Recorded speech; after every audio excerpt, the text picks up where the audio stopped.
Hi, Dr. Paul Fisher with Gold Coast Chiropractic, and today we're going to talk about migraines. Now, for those of you who have migraines or know someone who suffers from migraines, you know really how debilitating this condition can be.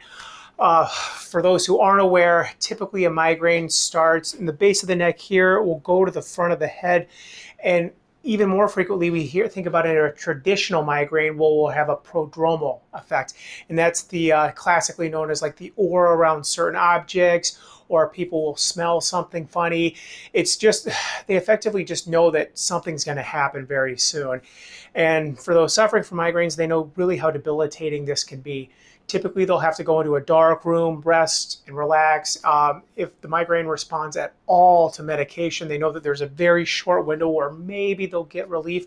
We've had patients that have come in extremely quickly to try to get adjusted because they know that adjustments can really help.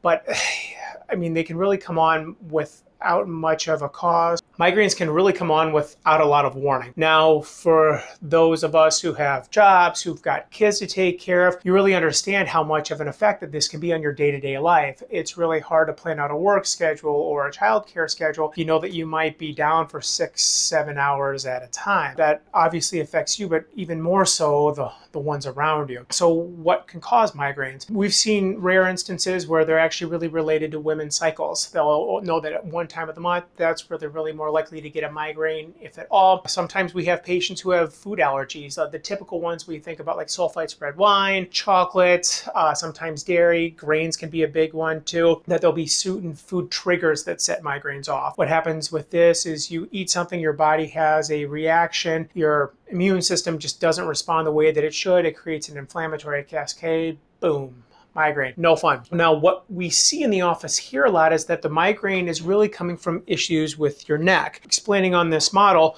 we should have a nice neck like this. This would be the base of your skull, so this person will be facing this way.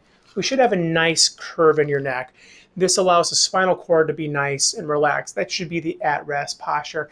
Now, throughout your day, obviously, you're going to look down, you're going to look up. But what we found is that when you go down, that puts stress on the spinal cord. Now, when it's part of day-to-day activity, that's what we want. It's how your body is designed to operate. That allows fluid to pump through it, allows nutrients, oxygenation, all these good things to happen with your spinal cord.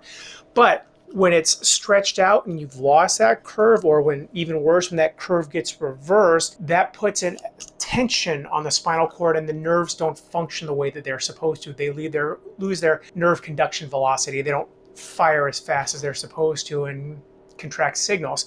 Now, this becomes extremely important because your brainstem is right here, along with cranial nerves. There's a lot of very important things that happen in this area. So when these nerves aren't firing the way that they're supposed to, we get problems. This is all based and worked really from, I believe it's the 1950s, from a neurosurgeon named Alf Brigg. And what he found was that as you stretch that spinal cord out, you lose that curve, it can create a whole host of issues. What we find in the office is that we have patients who complain of migraines and also have this neck configuration where you've lost that curve, the nerves are stretched out, they're not able to fire the way they're supposed to.